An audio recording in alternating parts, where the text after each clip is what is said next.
Waalaikumsalam warahmatullahi wabarakatuh. Waalaikumsalam warahmatullahi wabarakatuh. Alhamdulillahirabbil alamin wa bihi nasta'in wa ala umri dunya waddin wassalatu wassalamu ala asyrafil anbiya'i wal mursalin wa ala alihi wa ashabihi ajma'in.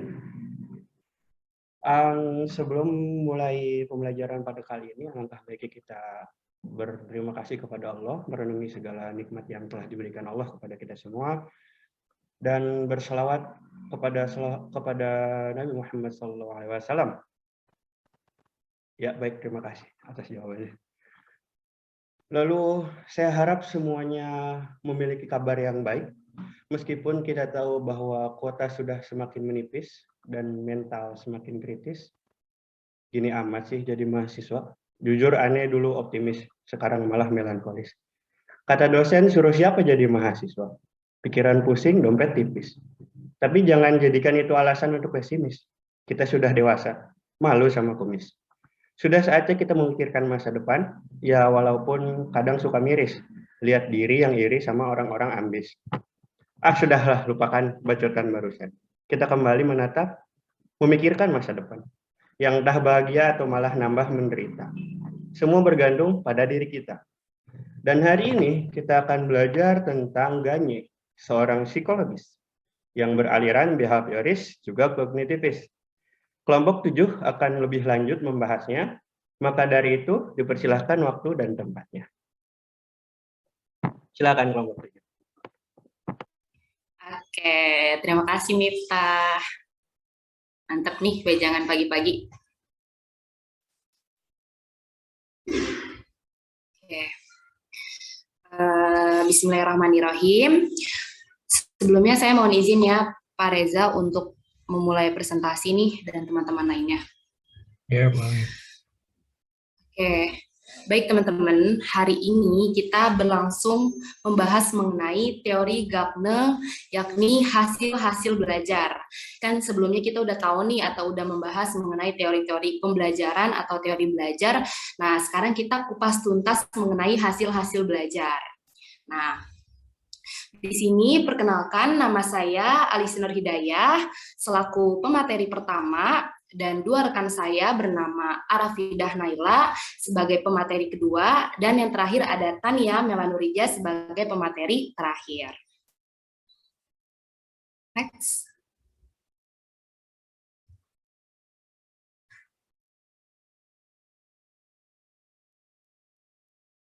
Oke, pasti teman-teman awalnya tuh tahu teori Gagne, apa sih teori Gagne? Nah, kita tanda tanya nih di awal. Nah, kita bahas mengenai siapa sih Gagne itu?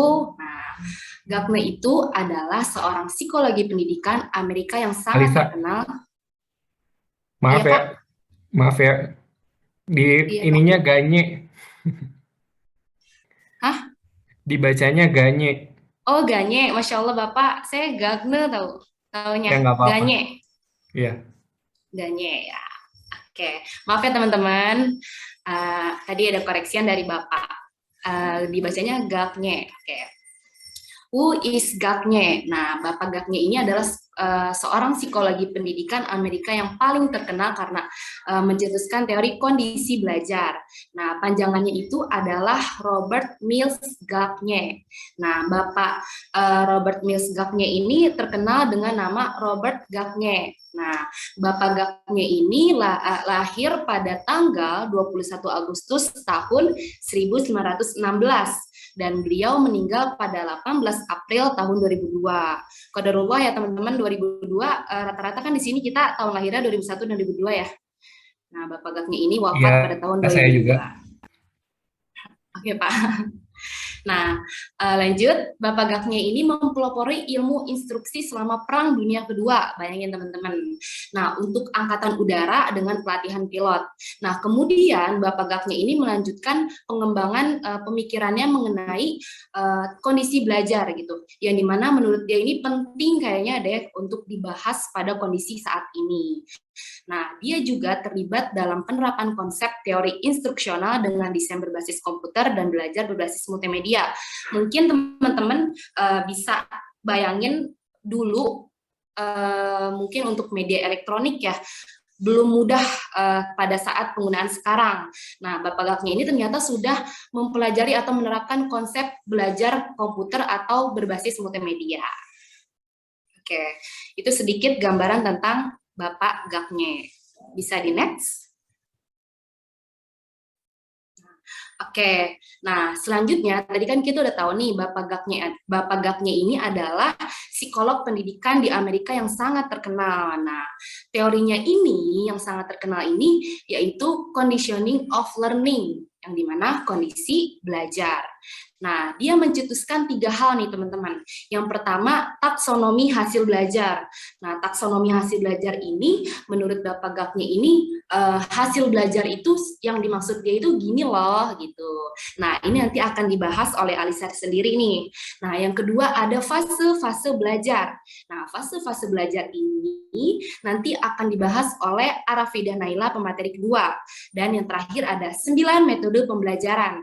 Nah, 9 metode pembelajaran ini akan dikupas tuntas di akhir pembahasan materi oleh Tania Melanurija. Next. Oke, nah selanjutnya tadi kan sudah kita senggol dikit nih mengenai tiga cetusan dari Bapak Gaknya ini. Nah, kita bahas yang pertama. Taksonomi hasil belajar Gaknya. Nah, menurut Gaknya, belajar adalah perubahan yang terjadi dalam kemampuan manusia, yang terjadi dalam kemampuan si manusia ini tuh ibaratnya hasil belajar itu secara terus-menerus gitu, bukan hanya disebabkan oleh pertumbuhan saja. Nah, penampilan-penampilan yang dapat diamati sebagai hasil belajar disebut kapabilitas. Nah, kapabilitas di sini artinya kemampuan. Oke. Selanjutnya saya mau jelasin nih teman-teman. Jadi, teori yang dikemukakan Bapak Gaknya ini tergolong dalam psikologi tingkah laku atau psikologi stimulus dan respon. Nah, menurut Gaknya, belajar merupakan proses yang memungkinkan manusia mengubah tingkah lakunya secara permanen. Nah, sedemikian hingga perubahan yang sama tidak akan terjadi pada keadaan yang baru. Nah, selain itu, Bapak Gaknya ini juga mengemukakan kematangan tidak diperoleh melalui pembelajaran. Nah, karena perubahan tingkah laku kita nih terjadi merupakan akibat dari pertumbuhan struktur pada diri manusia tersebut. Nah, selama ini kita merumuskan kompetensi dasar berdasarkan taksonomi Bloom. Ya, teman-teman ya, seperti yang ada di rapot, yaitu ada ranah kognitif, ranah afektif, dan ranah psikomotor. Nah, padahal Bapak Gaknya ini mengembangkan pola tujuan-tujuan belajar yang dikenal dengan taksonomi Gaknya. Nah, menurut Bapak Gaknya ini sekali lagi ya ditekankan bahwa tingkah laku manusia sangat bervariasi dan berbeda dihasilkan dari hasil belajar.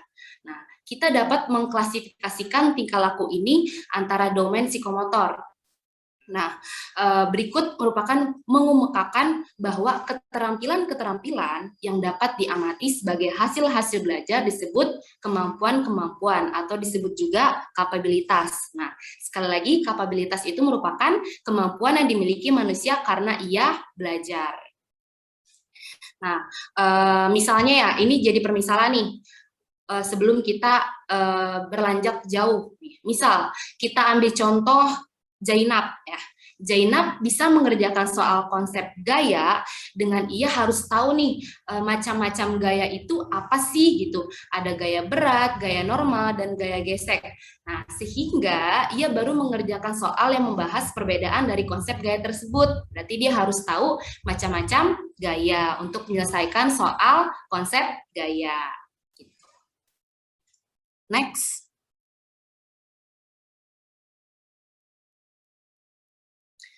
Nah, selanjutnya kita membahas mengenai terdapat 5 kategori kemampuan. 5 kategori kemampuan dalam pembelajaran menurut Gaknya. Nah, yang pertama ada informasi verbal. Nah, apa sih informasi verbal itu?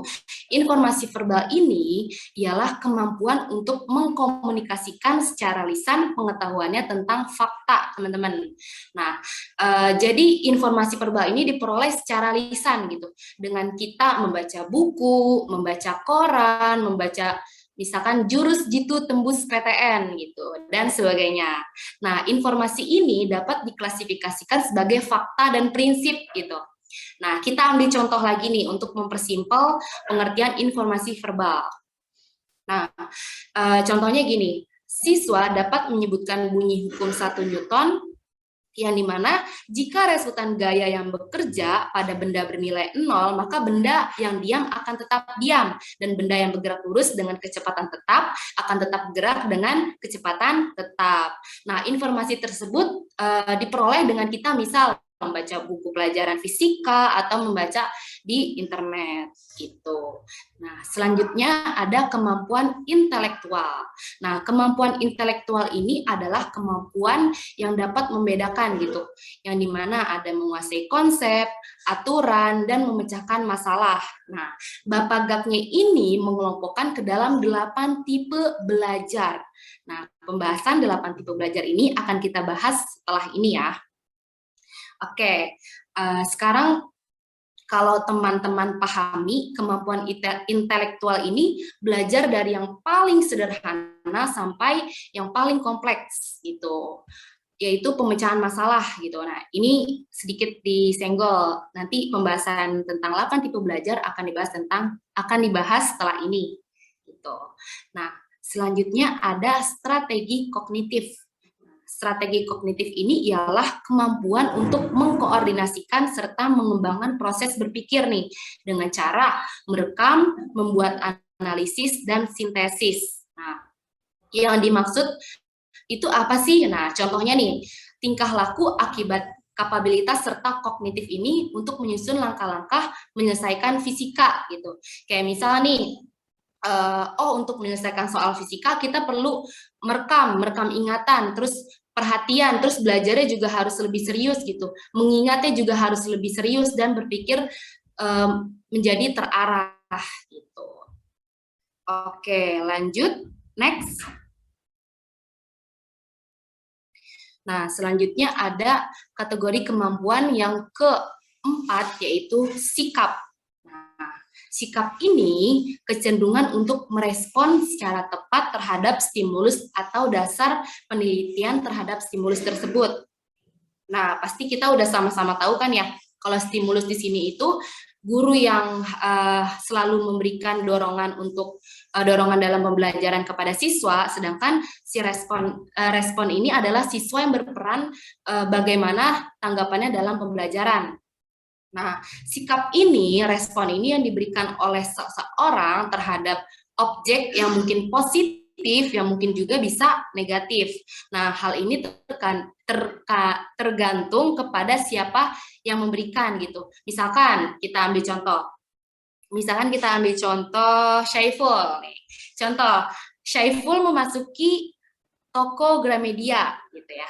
Nah, di situ tersedia ada buku anime, buku novel, buku resep-resep, atau buku cepat pintar fisika gitu.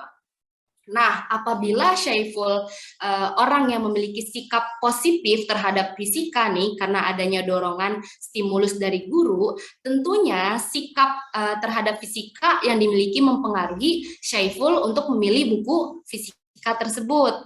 Nah, gitu teman-teman. Nah, oke, lanjut ke keterampilan motorik.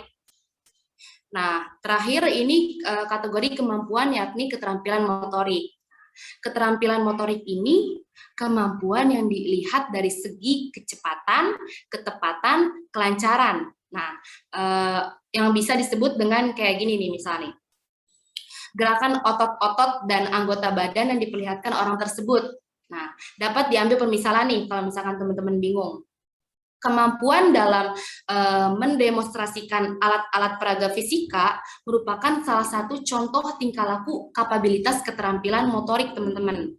Nah, contoh yang lebih sederhana nih. Kemampuan menggunakan mistar, jangka sorong, sampai kemampuan menggunakan alat-alat yang tadi itu untuk membagi sama panjang suatu garis lurus. Nah, tanpa kita sadari bahwa itu adalah kemampuan motorik pada diri kita sendiri gitu. Oke, bisa di next. Nah, Selanjutnya kan tadi kita udah bahas nih tentang taksonomi hasil belajar menurut Bapak Gagne terbagi menjadi 5. Nah, sekarang kita bahas taksonomi hasil belajar menurut para ahli. Yang pertama ada Nana Sujana. Nah, berpendapat hasil belajar adalah suatu akibat dari proses belajar dengan menggunakan alat pengukuran, yaitu berupa tes. Nah, tesnya ini disusun secara terencana, baik tes tertulis, tes lisan, maupun tes perbuatan. Nah, namun kemarin sempat kita singgung ya bahwa hasil belajar dengan tes pada siswa ini kurang efektif ya, kayak tes psikotes dan sebagainya gitu. Nah, ini adalah pendapat Nana Sujana gitu. Oke, selanjutnya ada pendapat Lindgren dan Dimyati bahwa hasil belajar merupakan proses belajar. Nah, ya di mana peserta didik ini pelaku aktif dan guru ini juga pelaku aktif dalam pembelajaran. Nah, dengan demikian hasil belajar ini merupakan dua hal yang paling dipandang dari dua sisi itu. Nah, si peserta didiknya ini hasil belajar ini merupakan tingkatan perkembangan mental peserta didik, sedangkan aktif si guru ini hasil belajar merupakan saat terselesainya bahan media pembelajaran, sehingga terjadinya dua sisi yang saling berkaitan gitu, saling melengkapi konteksnya.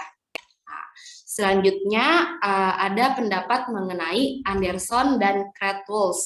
Nah, terjadi nih perbedaan antara Anderson dan Krathwohl dengan pendapat Bloom, yang dimana ia berpendapat bahwa hasil belajar pada proses kognitif dan pengetahuan. Nah, ia mencetuskan bahwa hasil belajar itu ternyata pada hasil kognitif ini terbagi menjadi 6 loh, gitu. Yang pertama itu ada ingatan. Nah, ingatan ini adalah kemampuan atau mengingat merupakan kemampuan yang dimiliki oleh peserta didik dalam mendapatkan kembali atau pengembalian pengetahuan yang relevan. Nah, yang telah dipelajari dan tersimpan dari memori jangka panjang. Nah, yang kedua ada pemahaman. Pemahaman ini adalah kemampuan peserta didik untuk menangkap makna atau arti dari materi yang dipelajari. Nah, yang ketiga ini penerapan.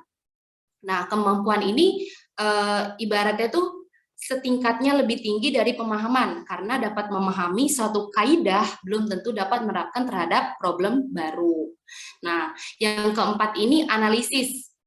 Nah, analisis ini mencakup kemampuan untuk merinci suatu kesatuan ke dalam bagian-bagian, sehingga menjadi struktur keseluruhan yang dapat dipahami dengan baik. Nah, kemampuan analisis ini setingkat lebih tinggi daripada penerapan, karena harus mengetahui adanya persamaan dan adanya perbedaan antara sejumlah hal. Mungkin bisa diambil contoh dengan kita melakukan praktikum ya, bukan lagi tentang kita memahami atau mengamati, melainkan kita juga sudah ke jangka analisis gitu, analisis penganalisasian bagian pokok-pokok atau komponen dasar yang dapat kita bedakan dan kita jelaskan pada pembahasan laporan praktikum gitu. Selanjutnya yang kelima ada evaluasi. Nah, evaluasi ini mencakup kemampuan peserta didik untuk membentuk suatu pendapat mengenai sesuatu atau beberapa hal. Jadi setelah dia menganalisis nih, oh dia mengevaluasi, oh berarti kesimpulan. Nah, yang terakhir yaitu menciptakan. Nah, menciptakan ini kemampuan peserta didik dapat menempatkan bagian-bagian secara bersama-sama dalam suatu ide. Semuanya saling berhubungan untuk mendapatkan hasil yang baik. Misal, ujian akhir praktikum bisa membuat alat peraga. Nah, pastinya sebelum di tahap menciptakan, kita juga perlu melewati ranah yang telah dijelaskan tadi, seperti analisis dan penerapan. Oke. Selanjutnya kita memasuki pendapat hasil belajar menurut Bloom. Nah, Benjamin S. Bloom ini mengklasifikasikan ranah afektif. Nah, ranah afektif ini ada penerimaan. Nah, selanjutnya ada partisipasi, penilaian, organisasi, dan pembentukan pola hidup. Mungkin di sini Alisa singkat aja ya, karena sudah tertera di PPT, makalah, maaf, biar nggak makan waktu. Oke, sedangkan hasil belajar menurut Dev ini bersangkut paut nih dengan pendapat Bloom dan apa namanya yang kognitif tadi. Nah, pendapat Dev ini ialah ranah psikomotor yang dimana dia membagi lima ranah yang dimana ada peniruan, manipulasi, ketepatan, penekanan, dan naturalisasi. Gitu. Next.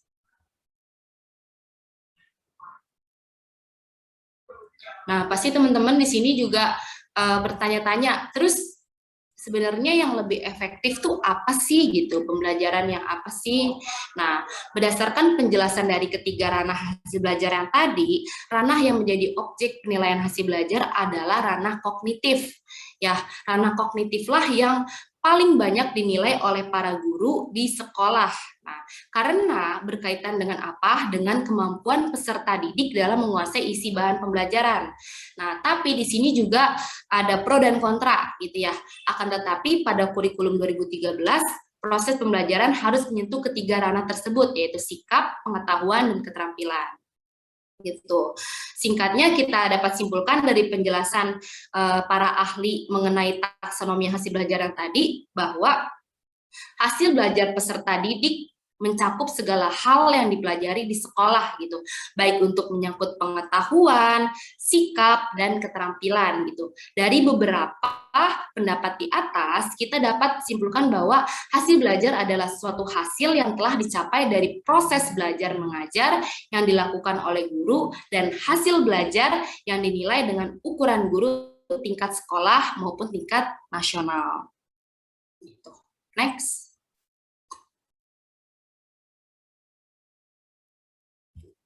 Oke, selanjutnya tadi kan kita udah sedikit berbicara mengenai 5 kategori kemampuan.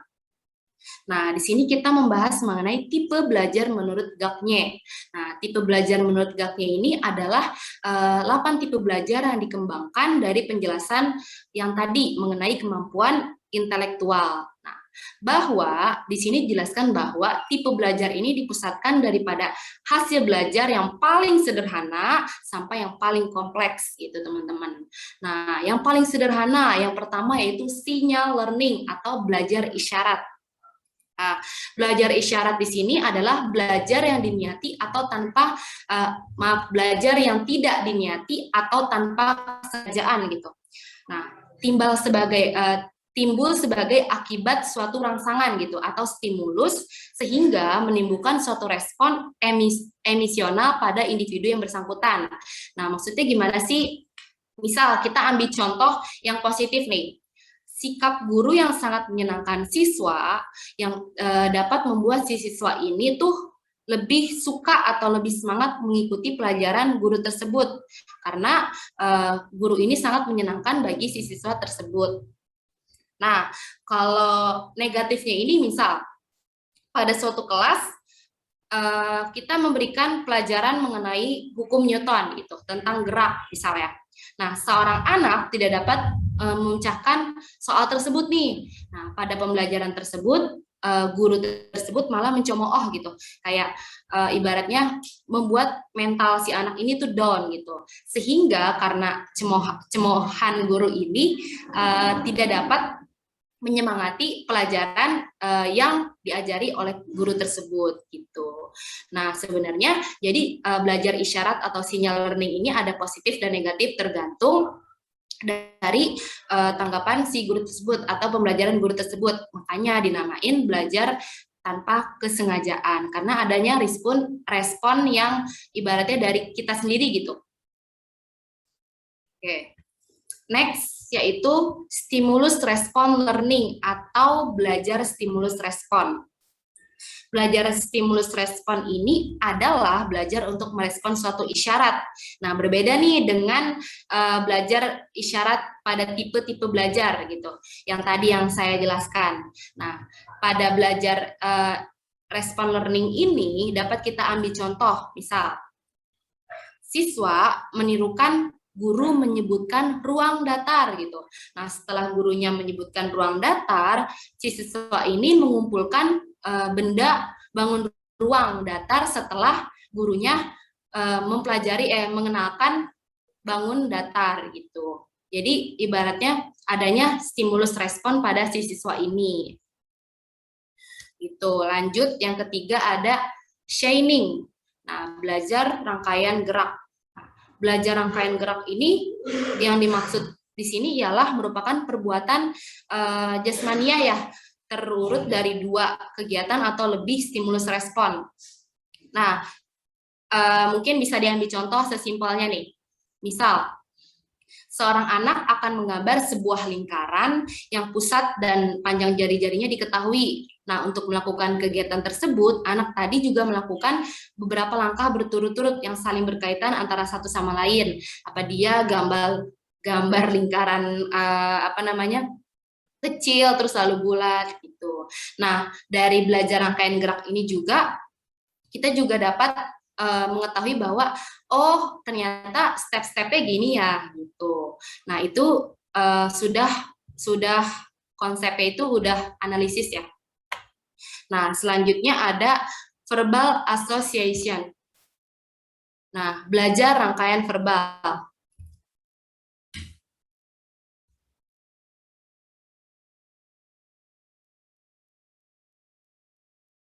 Maaf teman-teman, ada kendala. Nah, selanjutnya belajar rangkaian verbal. Nah, kalau tadi kan pada belajar gerak merupakan perbuatan jasmania ya, maka pada belajar rangkaian verbal ini merupakan perbuatan lisan, yang dimana jadi belajar rangkaian verbal ini perbuatan lisan yang terurut dari 2 kegiatan atau lebih stimulus respon ini gitu. Nah, contohnya nih, ketika mengamati suatu benda, terjadilah hubungan stimulus respon yang kedua gitu, yang memungkinkan anak tersebut menamai benda tersebut yang diamati gitu. Menamai benda yang diamati tersebut. Selanjutnya ada discrimination learning, yang dimana belajar memperbedakan. Nah, di sini sudah mulai ke kompleks nih. Nah, belajar memperbedakan adalah belajar yang membedakan hubungan stimulus respon sehingga bisa memahami bermacam-macam objek fisik dan konsep dalam merespon lingkungannya. Nah, contoh misal, siswa dapat membedakan usaha dan energi sehingga dapat mengerjakan soal antar usaha atau energi itu. Jadi berbeda baik definisi, rumus, dan contoh dalam kehidupan sehari-hari. Dia sudah ibaratnya membeda-bedakan soal tersebut gitu. Oh, ini soal usaha, oh soal energi gitu. Nah, membedakan belajar pembentukan konsep belajar ini juga merupakan pembentukan konsep yang dimana belajar mengenal sifat bersama dari benda-benda yang konkret gitu. Kayak misal, untuk memahami persegi panjang, di kelas nih misal, anak ini mengamati daun pintu kelas gitu, kayak misal yang bentuk persegi panjang, atau papan tulis, atau bingkai foto yang bentuknya persegi panjang. Nah, untuk hal-hal tertentu di sini, belajar pembentukan konsep kan merupakan lawan dari belajar memperbedakan yang tadi. Nah, belajar memperbedakan menginginkan si anak ini dapat membedakan objek-objek yang berdasarkan karakteristiknya. Nah, sedangkan pada belajar pembentukan konsep ini menginginkan agar anak ini dapat mengklasifikasikan objek-objek ke dalam kelompok yang memiliki karakteristik yang sama gitu. Selanjutnya, rule learning atau belajar pembentukan aturan. Bisa di next.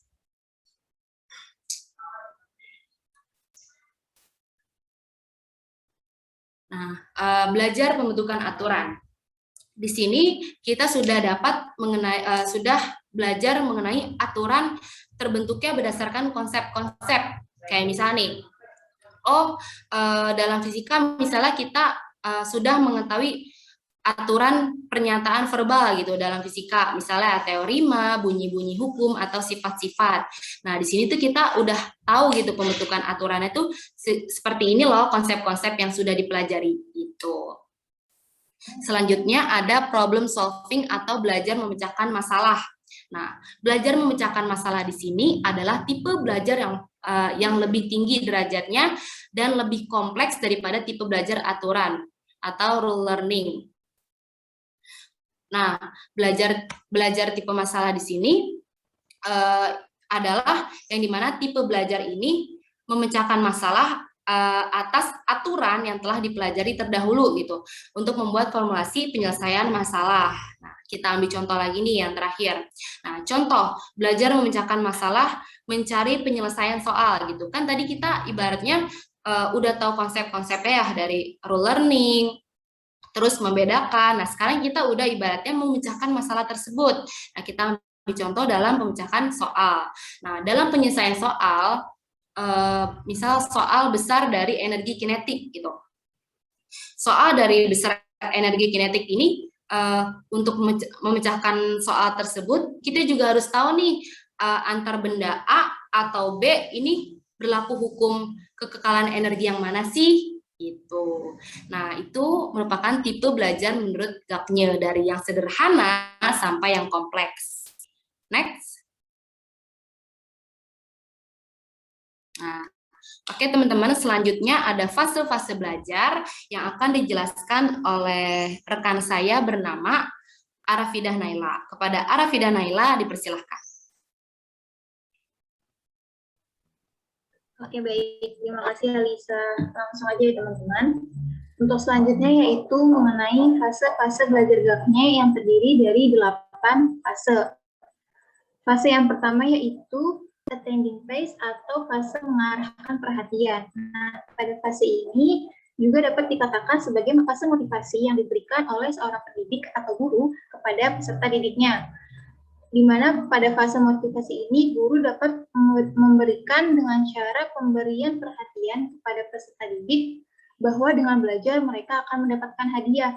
Nah, hadiah yang dimaksud di sini adalah merupakan terpenuhinya keingintahuan mereka akan suatu materi yang diajarkan, sehingga dengan cara itu nantinya akan memungkinkan bagi peserta didiknya dapat mencapai tujuan belajar yang telah ditetapkan. Kemudian pada fase mengarahkan perhatian ini terdiri dari 2 jenis atau 2 cara menyampaikan motivasi, yaitu ada motivasi secara intrinsik dan motivasi secara ekstrinsik. Kalau motivasi secara intrinsik itu artinya motivasi yang muncul dari dalam diri siswanya. Misal kayak si siswa ini mau menjadi juara kelas gitu, mempunyai target ingin menjadi juara kelas, atau dia pengen memiliki bakat di bidang tari, musik, dan sebagainya. Nah, dengan cara adanya keinginan seperti itu, maka secara tidak langsung akan mendorong siswanya untuk belajar dengan tekun dan giat gitu. Jadi, kondisi seperti itu sudah bisa dikatakan sebagai motivasi yang muncul dari dalam diri siswanya. Kemudian yang kedua ada motivasi secara ekstrinsik, yang dimana motivasi ini muncul dari luar diri siswanya, kayak dari guru, lingkungan, orang tua, dan lain-lain.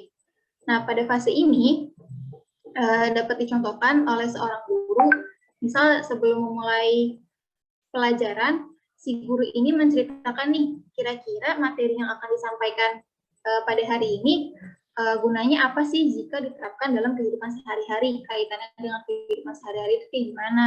Jadinya dengan adanya pengarahan seperti itu atau penjelasan seperti itu sebelum memulai pengajaran, maka siswanya akan jadi merasa ingin tahu dan membuat siswa jadi mau juga untuk mempelajari materi yang akan diajarkan pada hari itu. Kemudian yang kedua itu ada apprehending phase atau fase pengenalan. Nah, pada fase ini siswanya harus memberikan perhatian pada bagian-bagian yang esensial mengenai suatu kejadian instruksional jika belajar akan terjadi. Jadi, pada fase ini, guru itu harus memfokuskan perhatiannya terhadap informasi yang disampaikan. Dan siswanya juga harus meneliti aspek-aspek mengenai materi yang disampaikan pada saat itu. Jadi, selain gurunya memfokuskan pada materi yang disampaikan, siswanya juga harus bisa mencari tahu nih secara dalam mengenai materi-materi yang akan disampaikan sebagai pengenalan. Kemudian yang ketiga itu ada fase perolehan. Nah, pada fase ini siswa akan terlihat apakah siswa ini sudah belajar atau belum. Nah, gimana cara lihatnya? Caranya itu dapat dilihat atau dibuktikan dengan adanya perubahan pada kemampuan atau sikap dari siswa tersebut. Misalnya nih, kalau pada anak SD itu kan ada materi pengoperasian bilangan ya kayak penjumlahan, pengurangan, perkalian dan pembagian. Nah, pada saat itu sebelum siswanya memulai pembelajaran atau mengetahui informasi tersebut, mereka kan pasti belum bisa kan bagaimana caranya menambah-nambahkan bilangan, mengurangi, membagi, mengkali dan lain-lain. Nah, ketika si siswa ini sudah diberikan informasi oleh guru mengenai operasi bilangan tersebut, pastinya nanti setelah selesai mendapatkan informasi tersebut akan dilihat nih pada fase perolehan.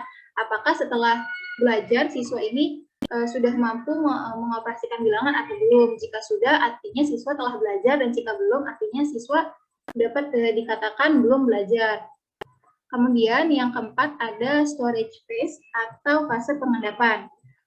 Nah, pada fase ini, informasi-informasi yang sebelumnya telah didapat itu disimpan dalam memori jangka pendek dulu kan. Nah, setelah dipindahkan, kan tadi tuh dapat informasi itu. Nah, itu kan materinya, informasinya disimpan masih dalam memori yang jangka pendek. Nah, pada fase storage ini, informasi yang disimpan pada memori jangka pendek itu dipindahkan ke memori jangka panjang. Itu bisa dilakukan dengan cara praktik. Contohnya kayak kita aja nih sekarang. Kita kan ada mata kuliah elektronika 1 sama ada praktikum elektronika 1. Nah, di mata kuliah elektronika 1 ini kan kita membahas teori-teori mengenai elektronika ya.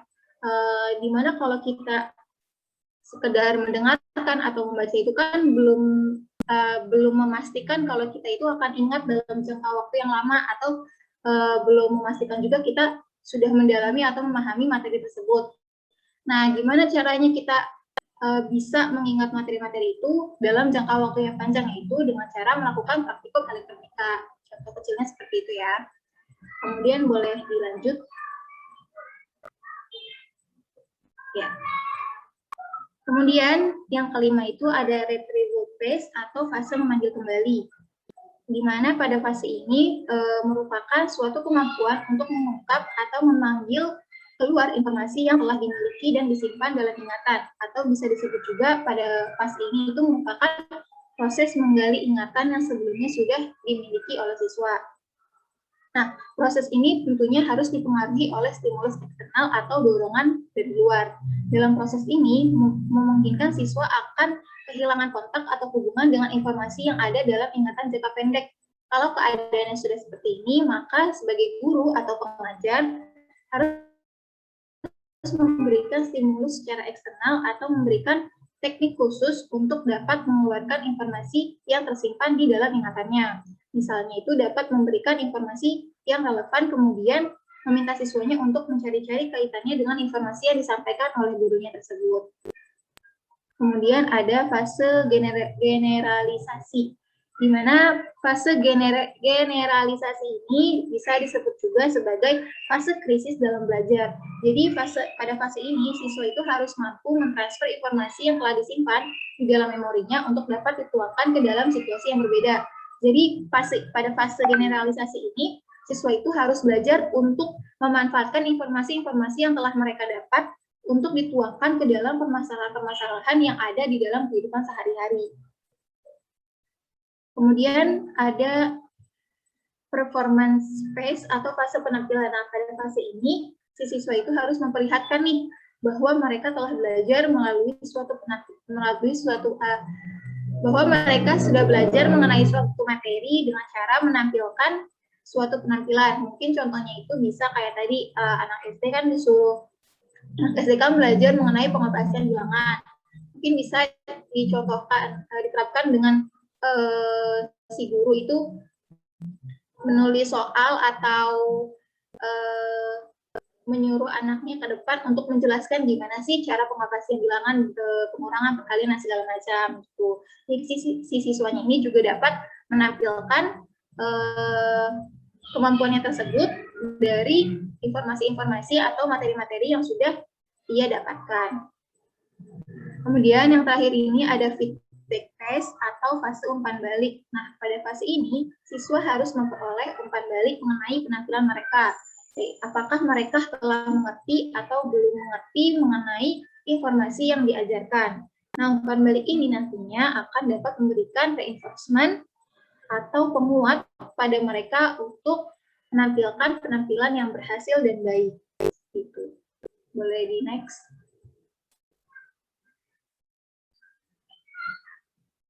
Oke, untuk teori yang berkaitan dengan teori gapnya ini, boleh dijelaskan sedikit dengan Tania ya. Pada Tania dipersilahkan.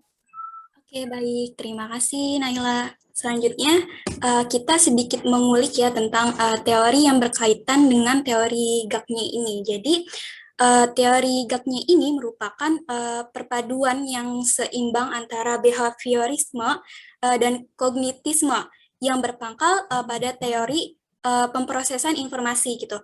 Nah, pada teori pemrosesan informasi ini timbul adanya interaksi antara kondisi internal dan eksternal individu, di mana kondisi internal ini sebagai keadaan dari individu yang dibutuhkan untuk mencapai hasil belajar dan proses kognitif yang terjadi di dalam diri individu ini.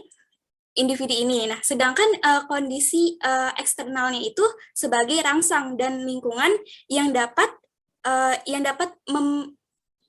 mempengaruhi individu dalam pembelajaran gitu. Jadi kondisi eksternal ini disebut 9 langkah atau metode yang sesuai dengan teori Gapnya. Nanti akan dijelaskan lebih lanjut lagi tentang metodenya. Seperti itu. Sedikit mengulik ya teman-teman tentang teori yang berkaitan sama teori yang lainnya. Next. Kemudian ada 9 metode teori hasil belajar menurut Gagne. Yang dimana pertama itu ada gain attention atau dapat perhatian. Sebelum memulai menyampaikan materi, baiknya kita melakukan aktivitas yang dapat menarik perhatian si murid gitu. Dan untuk apa sih harapannya, tujuannya untuk apa gitu? Si muridnya agar lebih semangat dan termotivasi untuk mempelajari materi yang akan diberikan. Nah, contohnya ini, beberapa aktivitas yang dapat digunakan untuk menarik perhatian si murid seperti kayak misalnya kita bercerita yang mampu memancing pertanyaan atau pernyataan yang mengejutkan gitu. Jadi siapapun akan tertarik untuk melanjutkan apabila dimulai dengan perkenalan yang tidak biasa seperti itu. Yang kedua ada inform learner of objective atau beritahu tujuan pembelajaran. Maksudnya apa sih? Jadi berikan penjelasan mengenai tujuan belajar yang akan dicapai. Tidak hanya itu, pastikan si murid ini paham kenapa mereka harus mempelajari materi tersebut dan ikut aktif berpartisipasi dalam proses pembelajaran. Nah, contoh beberapa hal yang harus disampaikan diantaranya performa yang dibutuhkan, kriteria performa yang menyampaikan tujuan belajar tersebut gitu. Jadi sebisa mungkin kaitkan dengan bagaimana aplikasinya di dunia nyata atau di real, di kehidupan si muridnya gitu. Dengan demikian, si murid dapat melihat nilai-nilai yang akan mereka dapatkan dan kemungkinan akan lebih termotivasi untuk belajar. Kemudian yang ketiga ada stimulate recall of prior learning atau mengingat kembali gitu. Nah, selanjutnya yaitu mengingat kembali pengetahuan atau keterampilan yang telah dipelajari sebelumnya nih.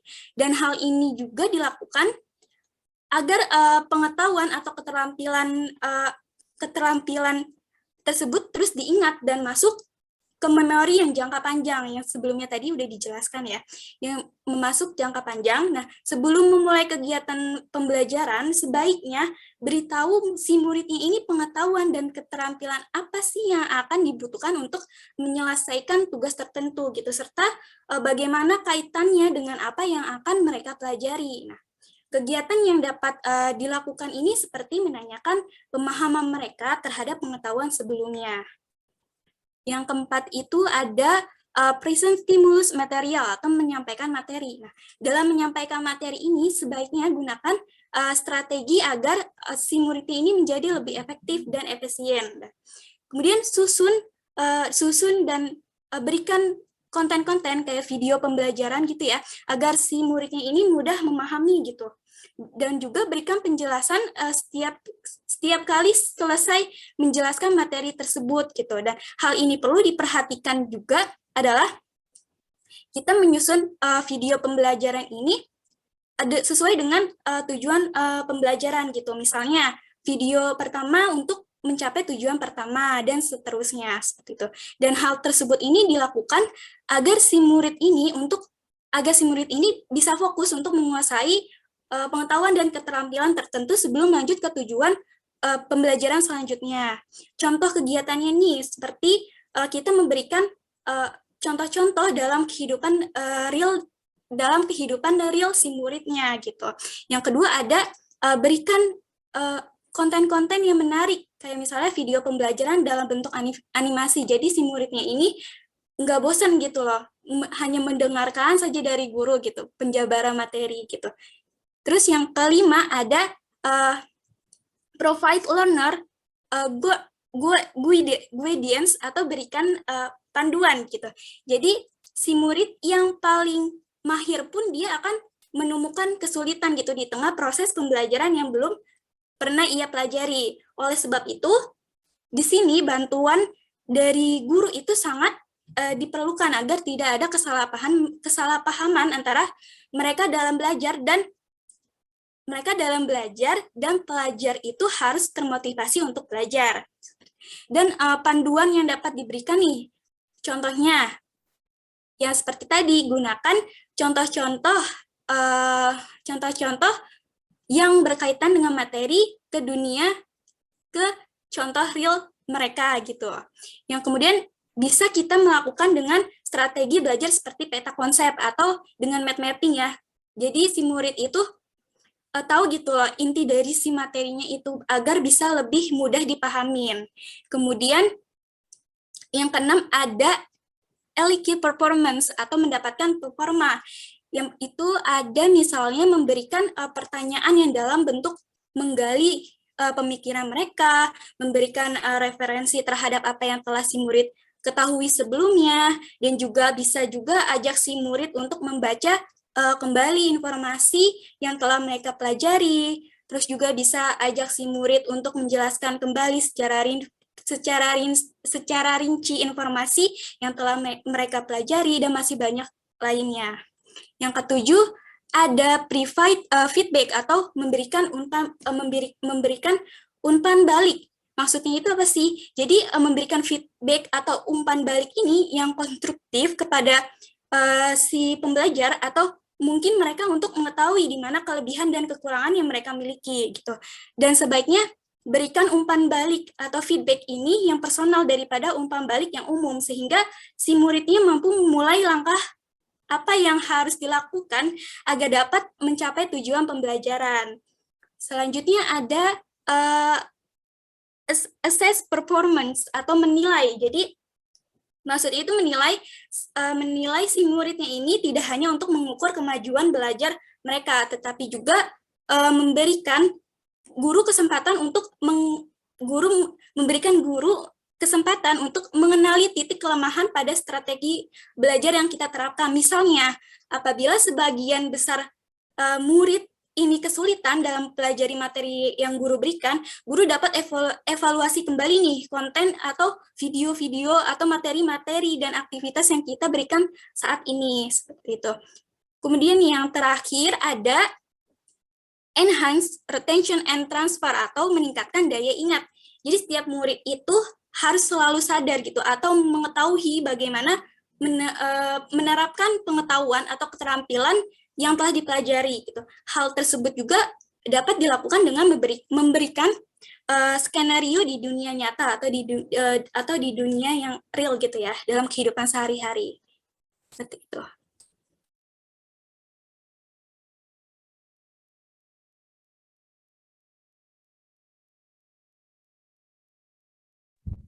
Maaf, Tania, ke mute ini teh.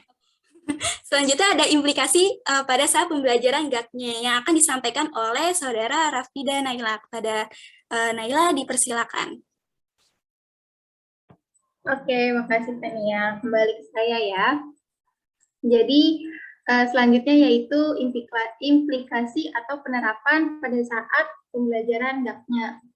Nah, menurut GAK itu sendiri yang sudah dijelaskan dari awal, bahwa sasaran pembelajaran atau teori GAK-nya itu memfokuskan kepada hasil belajar siswa. Jadi menurut Gagne, sasaran pembelajaran adalah sebuah kemampuan, yang dimana kemampuan di sini itu merupakan hasil belajar berupa perilaku yang bisa dianalisis. Sasaran belajar yang dikemukakan oleh Gagne ini sama dengan tujuan instruksional atau tujuan yang perumusan itu menunjukkan tingkah laku. Nah, misalnya nih di sini kami memberikan implikasinya salah satunya dengan mengklasifikasikan bentuk belah persegi. Jadi seorang guru itu menanya kepada peserta didiknya kayak bentuk yang mana aja nih dari gambar berikut yang merupakan belah persegi. Nah, berdasarkan implikasi yang kami berikan ini, tujuan belajarnya itu dinyatakan dengan kata kerja yang menunjukkan kapabilitas yang telah dipelajari. Kemudian hasil belajarnya itu dinyatakan dalam tindakan yang dilakukan oleh peserta didik itu, yaitu adalah kemampuan peserta didik yang dapat memilah-milahkan bentuk-bentuk geometri yang berbentuk persegi. Nah, dari teori Gagne ini sendiri, menurut Gagne dalam pembelajaran, seorang anak itu harus dapat dibimbing dengan hati-hati, sehingga ia dapat bekerja dengan materi yang terprogram atau sudah terstruktur yang dibuat oleh guru gitu. Nah, siswa ini menurut Gagne harus dapat aktif dalam proses pembelajarannya, tidak boleh pasif. Ia harus bisa mengerjakan banyak hal, mulai dari mengerjakan latihan-latihan sampai memecahkan masalah sekalipun. Tetapi seluruhnya tetap harus ditentukan oleh program yang telah ditetapkan oleh si guru. Itu boleh di next.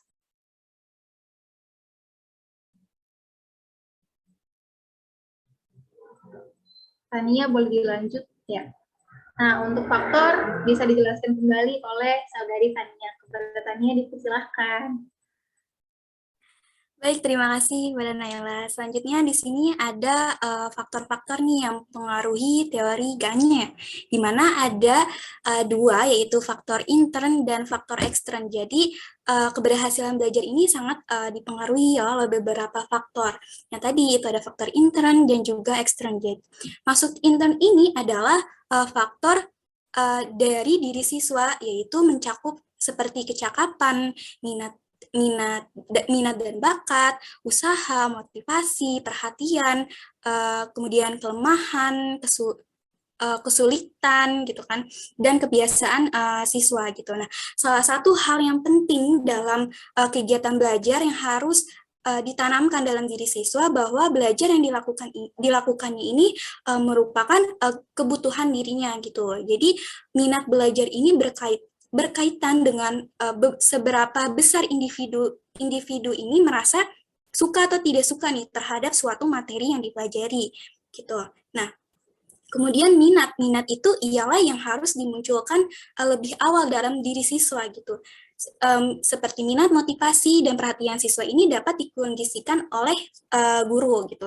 Jadi setiap individu ini memiliki kecakapan yang berbeda-beda ya teman-teman, dan kecakapan tersebut itu dapat dikelompokkan berdasarkan kecakapan belajar, yakni sangat cepat, sedang, dan lambat gitu. Demikian pula pengelompokan kemampuan siswa berdasarkan kemampuan penerimaan. Misalnya, proses pemahamannya harus dengan cara perantara visual, verbal, atau dibantu dengan alat media.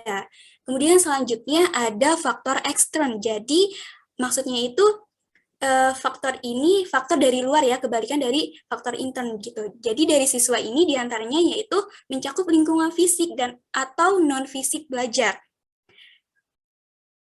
Nah, seperti contohnya riang gembira, menyenangkan gitu. Tingkah laku sosial budaya juga termasuk ya teman-teman, terus juga lingkungan keluarga, program sekolah, serta guru, pelaksanaan pembelajaran, dan teman sekolah gitu. Dan guru juga di sini merupakan faktor yang paling berpengaruh terhadap proses maupun hasil belajar siswa. Sebab guru ini merupakan manajer atau sutradara gitu ya, istilahnya dalam kelas gitu. Dalam hal ini, guru juga harus memiliki kompetensi dasar yang disyaratkan dalam profesi guru. Seperti itu. Kemudian selanjutnya ada kelebihan. Nah, yang akan dijelaskan nih kembali oleh Saudara Raffidah Naila. Kepada Saudara Raffidah Naila dipersilakan. Oke, baik. Terima kasih, Tania. Oke, lanjut ya. Dari yang sudah dijelaskan tadi, tentunya teori GAP-nya ini tidak sempurna dalam bidang proses pembelajaran ini. Pasti terdapat kelebihan maupun kekurangan. Nah, termasuk ini kelebihan teori GAP-nya itu ada 4. Yang pertama yaitu memperoleh kemampuan yang membutuhkan praktek dan kebiasaan.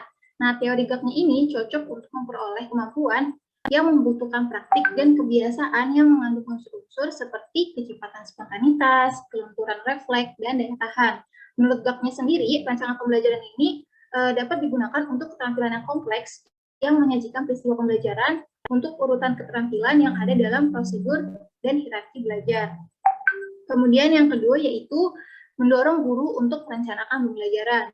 Teori GAP-nya ini dapat mendorong guru untuk merencanakan pembelajaran yang akan dilakukan, sehingga pembelajaran itu nanti akan menjadi lebih terarah dan terstruktur, di mana inti daripada kegiatan pembelajaran ini menurut GAP-nya adalah menyajikan ciri-ciri stimulus, memberikan pedoman belajar, memunculkan kinerja, dan memberikan tanggapan serta umpan balik. Kemudian yang ketiga yaitu teori GAP-nya cocok untuk melatih anak-anak yang masih membutuhkan dominasi peran orang dewasa, yaitu dengan cara menyajikan stimulus yang bisa dilakukan dengan menyajikan materi pembelajaran secara menarik dan menantang, sehingga nantinya siswa akan merasa tertarik untuk mengikuti pembelajaran yang sedang berlangsung. Kemudian yang terakhir yaitu teori GAP-nya dapat dikendalikan, yaitu dengan cara mengganti stimulus alami dengan stimulus yang tepat untuk mendapatkan pengulangan respon yang diinginkan. Nah, ini bisa dilakukan mulai dari identifikasi kapabilitas yang akan dipelajari, seperti analisis tugas atau tujuan, pemilihan peristiwa pembelajaran yang cocok, ya, itu aja sih, analisis tugas atau tujuan, dan pemilihan peristiwa pembelajaran yang cocok. Sehingga nantinya pembelajaran akan terciptanya pembelajaran yang diinginkan dan dapat dikendalikan oleh guru, sehingga hasilnya pun akan maksimal. Pada teori ini, analisis tugas merupakan kunci daripada pengajaran yang efektif. Untuk mengerjakan tugas apapun, paling tidak menurut GAP-nya, guru ini harus memastikan bahwa semua komponen yang diperlukan itu telah dipelajari dalam proses pembelajaran. Yaitu bisa di mana semua komponen itu bisa menjadi syarat-syarat pengajaran bagi setiap komponen pembelajaran. Boleh di next. Oke, kalau tadi ada kelebihan, sudah pasti ada kekurangan. Nah, adapun kekurangannya di sini, yang pertama, komunikasinya itu berlangsung satu arah. Guru hanya melatih dan menentukan apa yang harus dipelajari oleh murid. Kemudian yang kedua, ada pembelajaran hanya berpusat pada guru, di mana guru dalam pembelajaran ini, dalam teori GAP-nya, hanya bersifat otoriter. Kemudian yang ketiga, siswa mendengarkan dengan tertatip penjelasan guru dan menghafalkan apa yang dengar dan sudah dipandang sebagai cara belajar yang efektif. Padahal ya kalau misalkan dapat kita lihat dari teori yang lain, ada lebih banyak gitu cara belajar yang lebih efektif daripada hanya sekedar mendengarkan atau menghafal saja. Jadi makanya pada kondisi seperti ini dimasukkan ke dalam kekurangan teori GAP-nya. Kemudian yang terakhir yaitu hanya berorientasi pada hasil yang diamati dan diukur. Seperti yang sudah dijelaskan dari awal tadi juga, bahwa teori GAP-nya ini hanya berfokus pada hasil saja tanpa melihat prosesnya. Padahal kalau dipikir-pikir ya, hasil yang baik belum tentu juga melewati proses yang baik pula. Kayak pasti kan banyak nih di masa-masa sekarang hasil-hasil yang baik, misalkan dalam ujian, nilainya bagus, tapi pada prosesnya itu anak-anak main-main belajarnya kayak menjiplak, menyontek, dan segala macam. Jadi kondisi seperti ini dimasukkan ke kekurangan teori GAP-nya, karena kita tetap harus istilahnya lebih baik juga sih melihat prosesnya gitu, daripada hanya sekedar melihat hasilnya aja. Seperti itu. Boleh di next? Oke. Untuk kesimpulan, itu dijelaskan oleh Alisa. Kepada Alisa, disilahkan.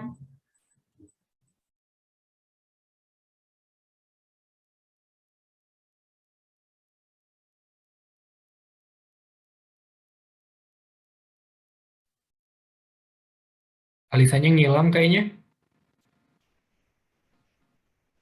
Oke, untuk persingkat Nah, waktu, sama Tania aja ya. ya, saya ambil alih. Jadi kesimpulan dari materi ini itu adalah jadi prinsip belajar Ganye ini berada dengan prinsip-prinsip yang sebelumnya gitu ya, menemukan prinsip belajar melalui studi belajar laboratorium gitu, seperti yang udah dijelaskan oleh Alisa ya tadi ya. Ganye ini lebih memusatkan perhatiannya pada kompleksitas belajar manusia yang memiliki keunikan yang membedakannya yaitu dengan spesies lainnya gitu. Belajar menurut Ganye ini adalah seperangkat proses yang bersifat internal bagi setiap individu sebagai hasil dari transformasi rangsangan yang berasal dari peristiwa eksternal di lingkungan individu yang bersangkutan gitu. Nah, hasil akhir dari hasil belajar yaitu adanya peningkatan dan keseimbangan antara kemampuan untuk menjadikan manusia yang baik atau soft skill dan manusia yang memiliki kecakapan atau pengetahuan untuk hidup secara layak atau hard skill dari peserta didik serta tujuan-tujuan pembelajaran sesuai yang ingin dicapai serta terjadinya proses pembelajaran yang ditunjukkan dengan nilai tes yang diberikan oleh guru setiap selesai memberikan materi pelajaran pada satu pokok bahasan.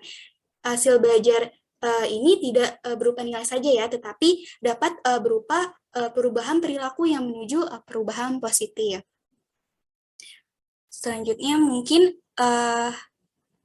presentasi dari kelompok kami cukup sekian, dan saya kembalikan kepada Mita selaku moderator. Oke, terima kasih. Tadi itu adalah pembahasan, tapi bukan berarti kita udahan. Sudah terdengar bel panggung dibunyikan, mari kita saling menjatuhkan.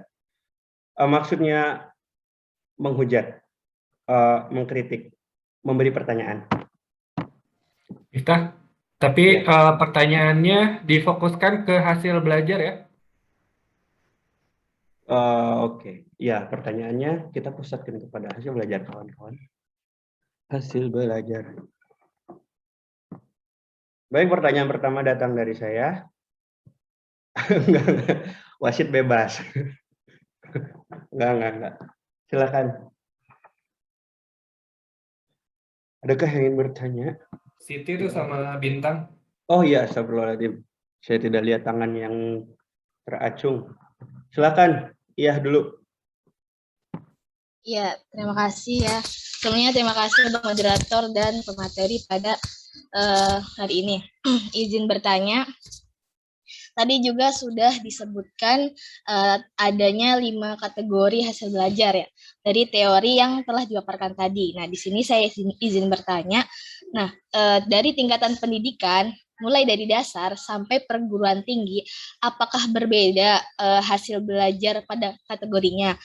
Misalnya sama itu apa alasannya? Jika berbeda itu coba jelaskan tingkat pendidikan serta kategori belajarnya. Dari sini paham nggak maksud pertanyaannya? Nggak. Serius? Jadi pertanyaannya dari tingkatan SD sampai ke kuliah itu apakah tingkatan hasil Kategori. belajarnya itu beda? Yes, beda atau sama ya. Terima kasih. Pertanyaan selanjutnya tadi kayaknya Bintang angkat tangan. Bagaimana? Iya, sebenarnya pertanyaannya tadi udah ditanyain sih sama si Iya, tapi ya udah deh ganti pertanyaan. Oh.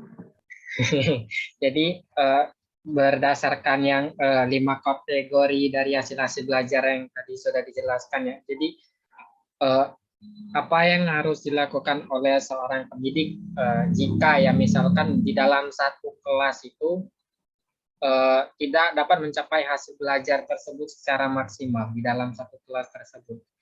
Berarti apakah harus mengganti pendidik atau gimana gitu. Bahaya sih, soalnya satu kelas nggak ada yang berhasil. Ya, itu dia Maksudnya pertanyaan. kalau nilai UTS jelek itu Bintang? Menyinggung sekali ya. Maksudnya kan berdasarkan kategori ya Pak. Yang dari 5 kategori tersebut, nah setiap siswanya itu tidak dapat menunjukkan hasil yang secara maksimal gitu Pak. Ya kirain kalau UTS-nya jelek, yang ngajarnya harus diganti gitu. Enggak kok Pak. Jangan, nanti ada yang nggak terima, repot.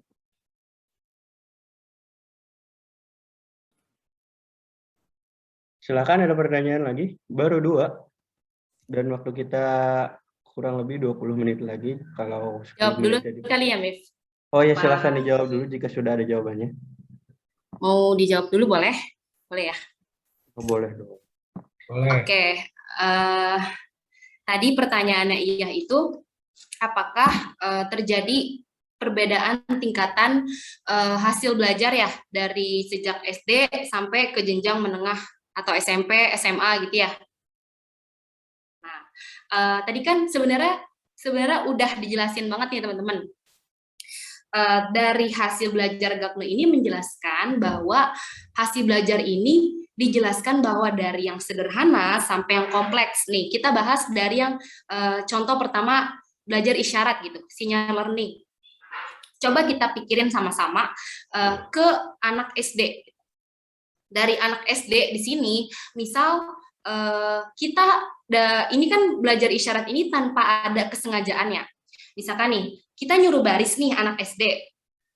Terus kita mau senam nih, misal kita mau senam bareng-bareng. Kita nyuruh baris anak SD, terus dengan intonasi marah-marah gitu. Dengan intonasi kayak, ayo anak-anak baris dong, baris gitu. Udah jam berapa ini gitu. Ayo baris. Kelas 1 di sini, kelas 2 di sini, misal ya.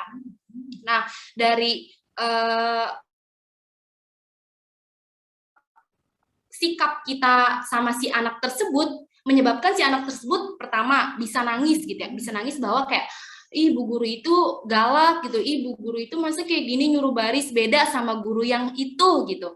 Nah dia jadi ibaratnya nggak mau nih senam gitu, nggak mau belajar sama bu guru itu, ibaratnya itu yang paling sederhana. Nah kalau yang ke kompleks ini udah ke ibaratnya tuh menciptakan gitu, atau kita udah menganalisis gitu. Nggak mungkin dong kita sebagai mahasiswa atau udah jadi anak SMA gitu, ibaratnya guru marah-marah aja, guru ngejelasinnya dengan tegas, kita udah kayak ibaratnya, dah nih guru masa ngejelasinnya begini, udah mau nangis aja gitu, pundung gitu ya, ngambek gitu. Enggak dong, berarti ibaratnya udah jelas nih hasil belajar ini diibaratkan ada perbedaan tingkatan antara yang lebih sederhana dengan ke kompleks itu. Dalam artian pemikiran yang sederhana ini pemikiran yang emang kita masih anak SD, TK gitu, yang udah kompleks di sini kayak udah mahasiswa, sekolah menengah atas, sekolah menengah pertama SMP gitu. Jelas gak? Izin ini ya, izin bukan bertanya lagi sih, maksudnya terkait yang tadi jawaban dari Alisa. Makasih sebelumnya.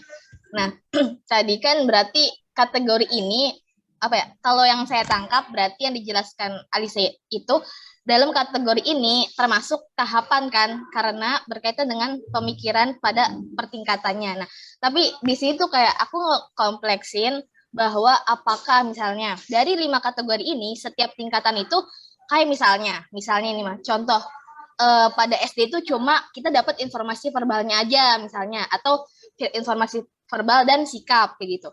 Maksud aku apakah dalam suatu tingkatan itu ada semua kategorinya atau hanya 3 saja atau bagaimana? Jadi kalau yang saya tangkap dari penjelasan Alisa kayak kategori ini itu termasuk tahapannya kayak gitu. Paham nggak maksudnya? Apa emang kategori ini adalah sebuah tahapan atau pada setiap tingkatannya itu tingkatan pendidikan itu ada masing-masing kategorinya gitu. Maksudnya kalau misalnya SD cuma 2, ini sama ini misalnya. Terus kalau perguruan tinggi itu berarti udah sempurna nih. 5-5-nya itu pasti seorang pelajar itu memiliki 5 kategori hasil belajar ini. Paham nggak dari penjelasan aku? Kayak gitu. Ya, sedikit meluruskan sih, maksudnya takut apa ya, kayak Tadi aku berbeda. belok ya. Ya, jadi kayak berbeda perspektif dari pertanyaan aku. Oke, paham. Jadi kalau ibaratnya kata ya tuh sebenarnya kita buat anak SD ini misal udah dapat belum sih 5 kategori kemampuan hasil belajar si anak-anak tersebut gitu ya? Apa cuma dapat 2, apa cuma dapat strategi kognitif, cuma kemampuan intelektual gitu ya? Iya, betul. Kalau dari pendapat aku sendiri ya, setelah aku belajar mengenai teori ini juga, jadi sebenarnya tergantung dari apa yang kita sampaikan gitu. Misalkan nih metodenya ini sudah dilakukan mencakup semuanya apa enggak gitu, sesuai dengan baik dengan aturan atau enggak. Kayak misal nih, sebenarnya seluruh guru itu ibaratnya bisa loh mencakup 5 kategori kemampuan ini. Kita sangkut pautkan misal ke tadi ke anak SD misal ya. Misalkan kita informasi verbal gitu. Misalkan kosakata lingkaran gitu. Nah, di situ kita udah mengetahui informasi verbal ya. Yang dimana kita udah tahu nih, oh kosakata dari huruf abjad lingkaran itu ada L, ada I, ada N, ada G dan sebagainya gitu ya. Nah, terus dari keterampilan intelektual gitu. Keterampilan intelektual di sini ibaratnya kita udah mencakup ke 8 yang tadi gitu. Yang dimana oh dari lingkaran tersebut si anak ini udah mulai aktif loh membuat lingkaran, misal seluruh anak membuat lingkaran. Nah, itu ibaratnya sambil berhitung nih. Nah, itu juga udah masuk ke dalam strategi kognitif kalau menurut aku ya. Nah, sikapnya misal si anak ini disuruh sama gurunya langsung sergap gitu. Oh, buat lingkaran gitu. Nggak milih-milih antara si A dan si B. Oh, aku nggak mau sama dia gitu karena dia misalkan bau belum mandi gitu ya. Nah, itu sikapnya ibaratnya udah lebih kayak ke positif, udah mencakup. Nah, terus keterampilan. Nah, dari situ kita jelasin nih. Oh, coba kelompok A orangnya ada berapa gitu. Nah, sebenarnya dalam lingkaran ini bisa nggak sih kalau misalkan ibu masuk ke dalam lingkaran kalian gitu. Misalkan itu yang bisa diibaratkan kita sebenarnya udah mencakup 5 kategori kemampuan hasil belajar mengajarkan si anak-anak ini dengan ada informasi verbal, terus keterampilan intelektual, sikap-sikap, kognitif, dan sebagainya. Itu kalau menurut aku ya, lagi-lagi kembali kepada si guru ini.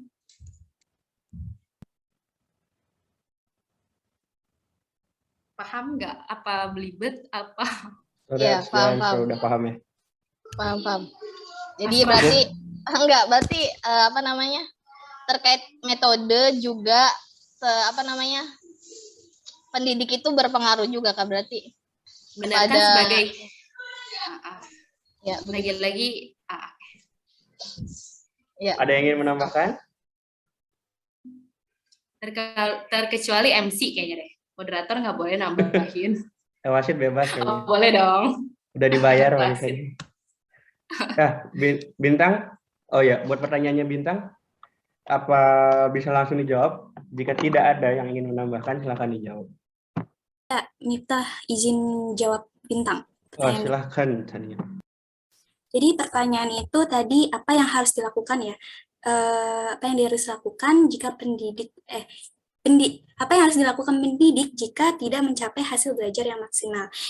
Kalau menurut kami bisa ngambil dari salah satu metode hasil belajar GAK-nya ini ya, yang dimana itu mengingat kembali. Jadi mengingat kembali pengetahuan dan keterampilan yang telah dipelajari sebelumnya.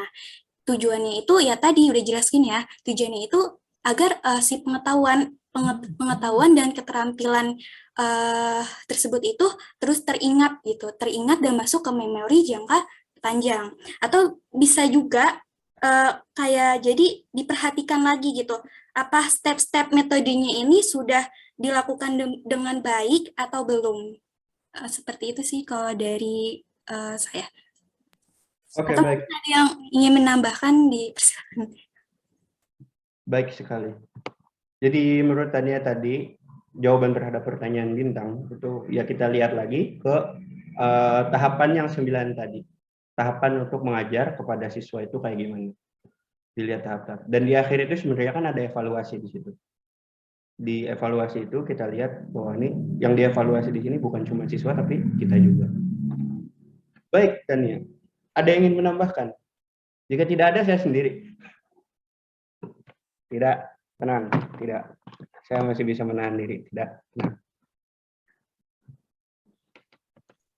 Ya, Selanjutnya, boleh tolong ditambahkan Bang Miftah. Ini masih kurang pencerahan kayaknya saya. enak juga. Enak juga. Gimana, Pak? Boleh saya menambahkan, Pak? Gini, sebenarnya dalam teori Ganye ini ada 9 tadi, yang 9 tahap dari si Ganye terhadap para pendidik. Gimana sih caranya kita untuk mendidik anak, ngasih instruksi ke anak, kalau bahasa Ganye itu ngasih instruksi ke anak. Gimana caranya kita ngasih instruksi ke anak, dan sebelum ngasih instruksi ke anak yang dengan tahapan 9 tadi, sebelumnya juga ada tahapan untuk mempersiapkan instruksi kepada anak. Dan jumlahnya ada 9 juga. Tapi sebenarnya itu panjang dan nggak terlalu terfokus kepada hasil belajar ya. Jadi kayaknya tidak akan saya jelaskan panjang lebar, saya akan menjelaskan sampai situ saja. Dan kita harusnya berfokus kembali kepada teori yang hasil belajarnya ini, yang 5. Oke, Miftah. Izin nambahin ya? Oh baik. Putus-putus gak? Tidak. Oke. Mungkin tadi kan udah ditambahin dari Tania ya. Tadi harusnya keluar Zoom jaringan. Nah, mungkin tadi kan pertanyaannya Bintang itu mengenai apa yang harus dilakukan oleh seseorang pendidik jika di dalam satu kelas itu tidak mencapai hasil belajar secara maksimal ya. Coba kita ambil satu kasus yang dimana si siswa ini ada perbedaan minat belajar gitu. Kayak misal nih, misalkan Miftah lebih suka belajar fisika gitu, dibandingkan Miftah yang lebih suka belajar bahasa Indonesia misalnya. Nah, di sini dalam arti kata si guru ini berarti belum maksimal dong dalam melaksanakan pembelajaran, karena ibaratnya ada yang kurang semangatnya gitu, kurang dalam ibarat arti udah negatif aja gitu, udah kalau mau belajar fisika atau bahasa Indonesia gitu ya. Nah, di sini sebenarnya tuh peran guru ini sebagai pengajar harus berusaha membangkitkan minat si siswa ini untuk belajar.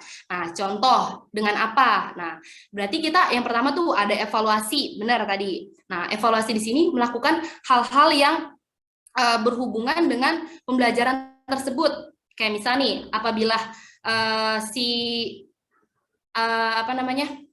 Miftah nggak suka belajar bahasa Indonesia, mungkin kita bisa menarik perhatian si anak ini biar lebih suka bahasa Indonesia.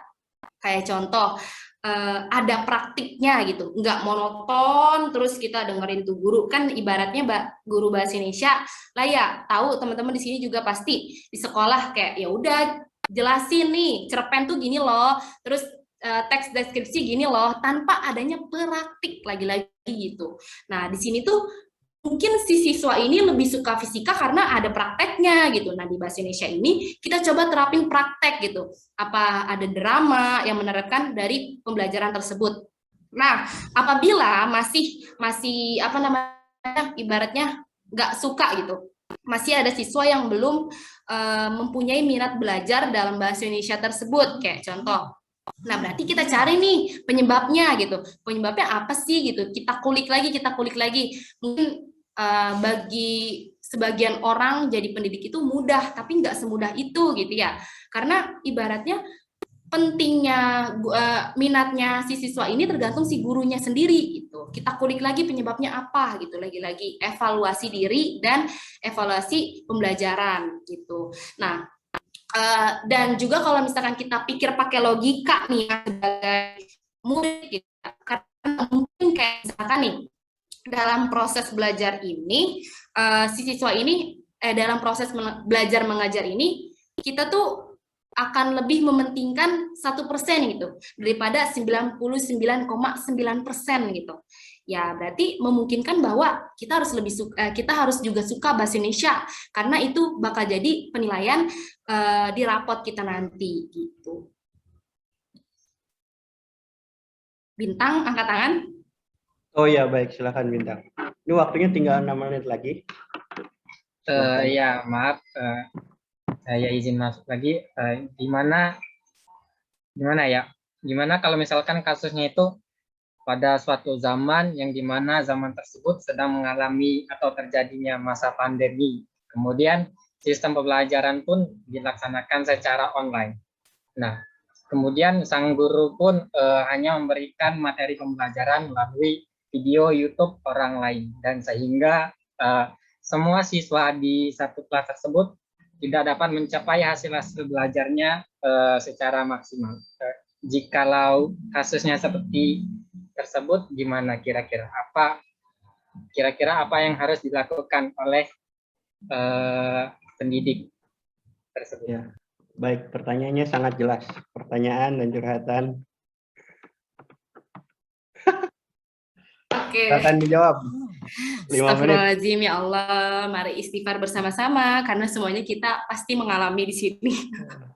Boleh demo Ya Allah. sebenarnya sih. Oke, sebenarnya tambahan pertanyaannya Bintang ini masuk akal gitu. Jadi gini teman-teman, selain si siswanya kan tadi kan ada nih keterampilan intelektual bahwa menjelaskan bahwa antara guru dan murid ini terjadi kesinambungan antara dua sisi, yang dimana si murid ini berlaku aktif dalam pembelajaran, si guru ini berlaku aktif dalam media pembelajaran atau media bahan ajar gitu ya. Jadi lagi-lagi itu harus sama-sama berkesinambungan, bukan dalam arti kata ya udah muridnya yang aktif, gurunya pasif, nggak gitu ya. Karena setelah adanya pembelajaran tersebut pasti ada ujian kan, yang dimana ada UTS atau UAS. Kalau misalkan dari dirinya kita juga kayak udah nggak paham gitu, terus ditambah lagi kitanya nggak nanya, itu salah kitanya juga ya gitu. Nah, kalau misalkan dari tanggapan Alisa mengenai gimana sih kalau kayak gitu. Kalau menurut Alisa ya lagi-lagi kita harusnya ada evaluasi setelah pembelajaran. Nah, yang dimana itu membuat catatan bagi si guru bahwa seberapa paham sih kalian pada pembelajaran hari ini gitu.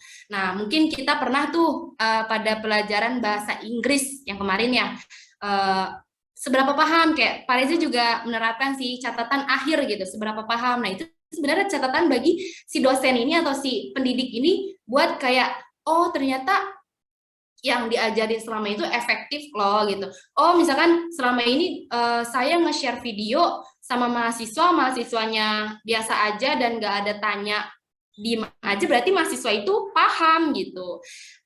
Jadi ibaratnya kalau misalkan kitanya nggak paham dalam pembelajaran pandemi gini, maksudnya kayak nge-zoom atau cuma nge-share video, kitanya juga harus lebih bergerak lagi gitu. Dengan cara apa? Kalau misalkan kitanya malu gitu nanya dengan guru, bisa jadi kita cari media pembelajaran yang lain, apa sumbernya YouTube, apa kita cari-cari e-book, baca jurnal dan sebagainya. Kan lagi-lagi di sini konteksnya kalau misalkan kita terapin di kita ya, kita kan udah mahasiswa gitu ya, nggak bisa nuntut juga kalau misalkan mau disuapin terus gitu.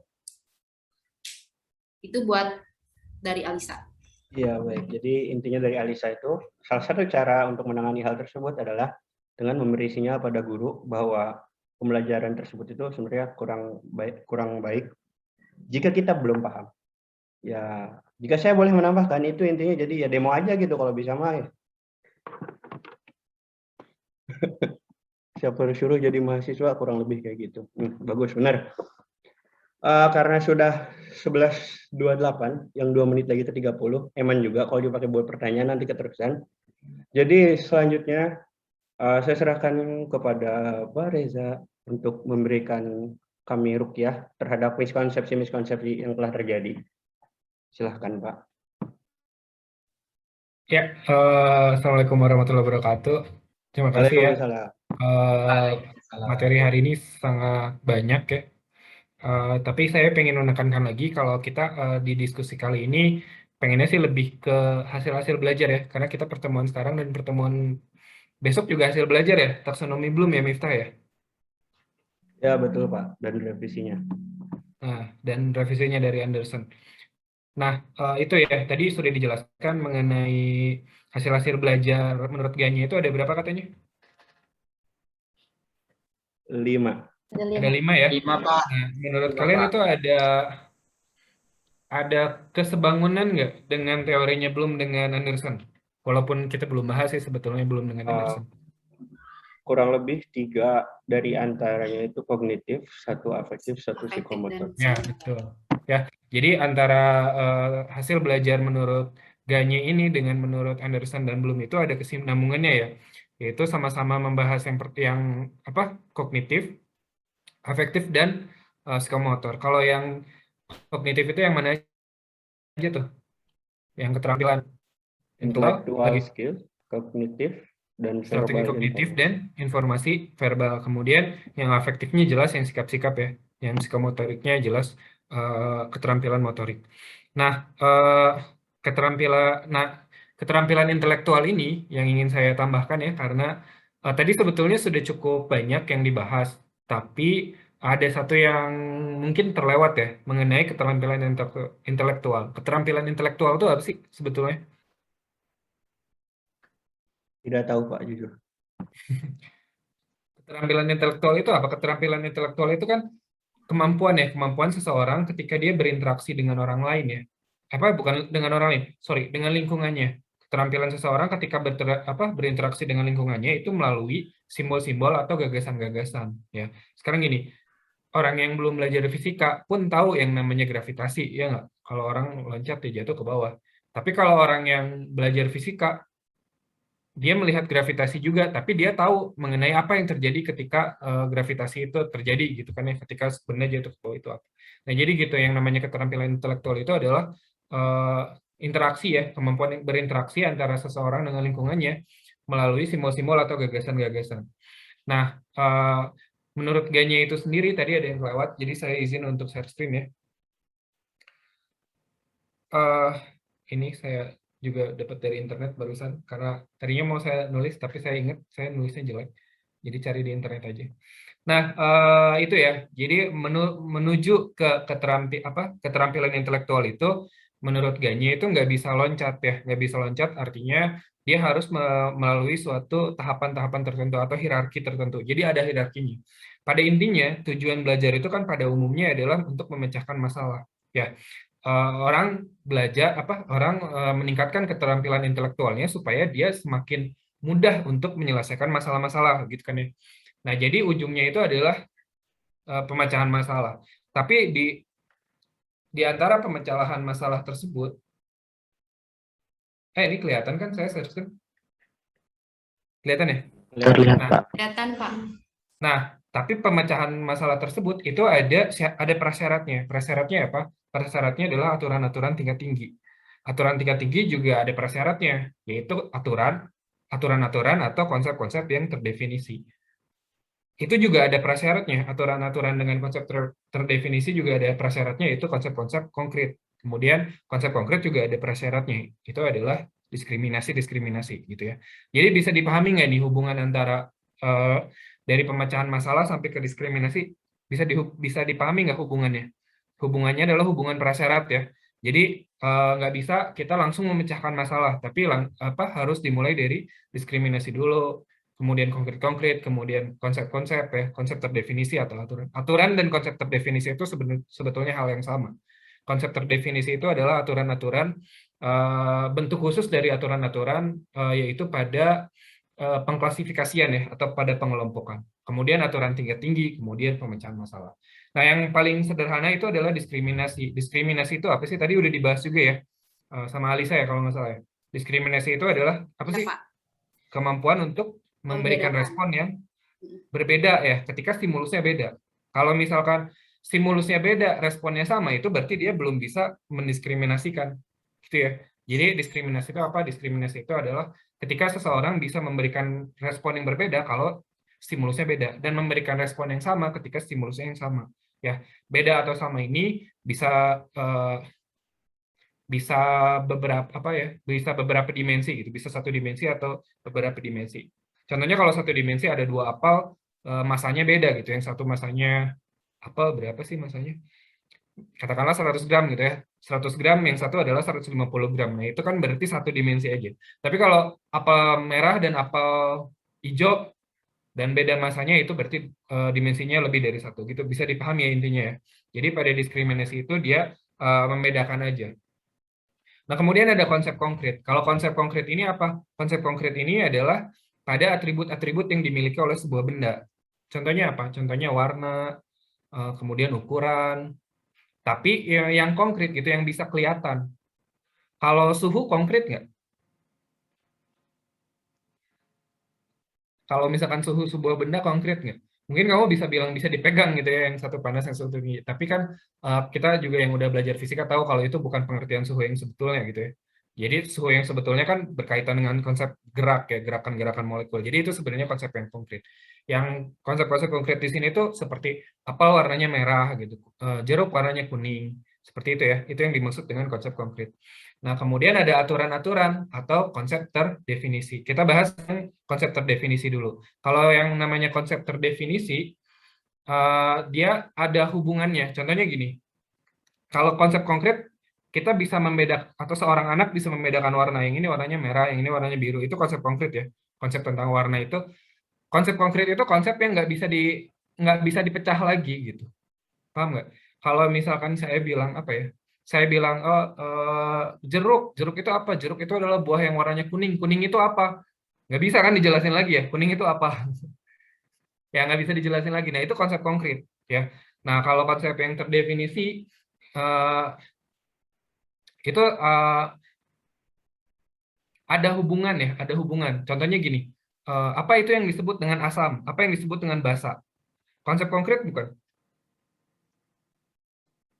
Bukan ya, tapi dia, nah, terdefinisi. Kenapa terdefinisi? Karena terdefinisi itu menunjukkan adanya aturan-aturan, menunjukkan adanya hubungan, ya, menunjukkan ada kata kuncinya itu. Kalau pada konsep terdefinisi adanya hubungan atau adanya aturan.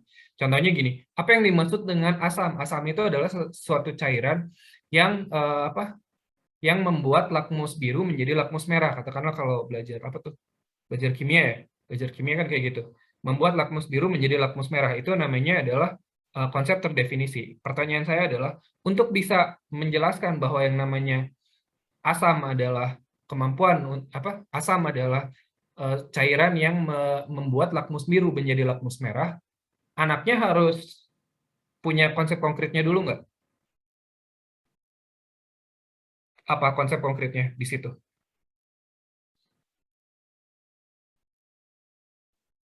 Warna ya, warna merah dan warna biru, ya nggak? Untuk bisa mendefinisikan asam itu adalah cairan yang seperti itu, walaupun pengertian seperti itu juga bisa kita elaborasi lagi sebetulnya. Tapi paham ya maksud saya? Maksudnya untuk dapat pemahaman itu, kita harus dapat pemahaman yang konkretnya dulu, ya, konsep-konsep konkretnya dulu. Nah, sekarang aturan itu apa? Ya sama sebetulnya seperti tadi. Contohnya itu pada aturan itu, contohnya ketika siswa sudah belajar mengenai hukum Ohm. Hukum Ohm gimana? Ada yang masih lupa atau belum ingat? Hukum Ohm mengatur hubungan antara apa dengan apa? Arus dengan arus. Ya, antara arus dengan tegangan dan hambatan ya. Nah, itu ketika arusnya ketika hambatannya diperbesar, arusnya bagaimana? Gitu ya. Nah, sebetulnya itu kan sama aja dengan konsep terdefinisi. Ada 2 konsep konkret, kemudian kita hubungkan gitu ya, aturannya apa gitu kan. Nah, sebetulnya gitu. Jadi konsep terdefinisi itu sebenarnya aturan juga. Cuman kalau konsep terdefinisi itu bentuk khusus dari aturan, yaitu aturan yang kita gunakan saat kita mengkategorikan ya, apa itu yang disebut dengan asam, apa itu yang disebut dengan basa, dan seterusnya. Kemudian aturan tingkat tinggi itu adalah kumpulan dari aturan-aturan ya, atau kumpulan dari konsep-konsep terdefinisi. Jadi ketika kita memecahkan suatu masalah, kan ujungnya memecahkan masalah. Ketika kita memecahkan masalah, kita kan menggunakan banyak konsep ya. Ketika kita katakanlah melakukan percobaan, kita kan melakukan banyak konsep, melakukan banyak aturan gitu. Nah, itu ya. Nah, itu jadi yang disebut dengan keterampilan intelektual. Jadi keterampilan intelektual itu ada tahapannya ya. Ada tahapannya ini sama dengan yang ditanyain siapa ya tadi ya? Siti, bukan Siti, Fajriah. Yang ditanyakan oleh Fajriah mengenai bagaimana tuh kalau setiap kelas itu sama atau enggak gitu kan ya, kurang lebih kayak gitu, setiap tingkatan. Walaupun sebetulnya nggak ada batasan ini kelas berapa sampai kelas berapa, atau kelas berapa sampai kelas berapa. Contohnya begini, ketika belajar segitiga untuk anak, saya juga kurang tahu ya kalau di SD bagaimana pembagiannya, mungkin kelas 1 lah. Kelas 1 SD udah bisa membedakan segitiga dengan segi 4 belum? Bisa ya? Pak. Kalau misalkan coba tunjuk benda-benda yang segitiga, mungkin udah bisa ya anak SD. Tapi anak SD bisa nggak menjelaskan bahwa segitiga adalah suatu bangun datar di mana ada 3 garis yang berpotongan di 3 titik kayak gitu. Bisa nggak? Belum, Pak. Nggak ya? Mungkin ada beberapa yang bisa, Nah, Pak. itu berarti di kelas berapa? Kelas berapa ya? Nggak tahu juga saya. Mungkin Kelas katakanlah di kelas 4 atau di kelas 5 gitu ya. Nah, itu juga kan sama-sama belajar tentang segitiga ya. Tapi segitiga itu kalau yang dipelajari di tadi yang adalah sebuah konsep di mana ada bangun datar, kemudian ada 3 garis yang bertemu di 3 titik, itu adalah konsepnya adalah konsep terdefinisi. Paham nggak? Tapi ketika seorang anak disuruh menunjukkan yang mana yang segitiga, oh yang ini segitiga, ini segi 4, itu konsepnya adalah konsep konkret. Jadi ada konsep-konsep yang bisa dijelaskan sebagai konsep terdefinisi dan konsep konkret, tapi ada juga yang hanya dijelaskan sebagai konsep terdefinisi aja. Contohnya konsep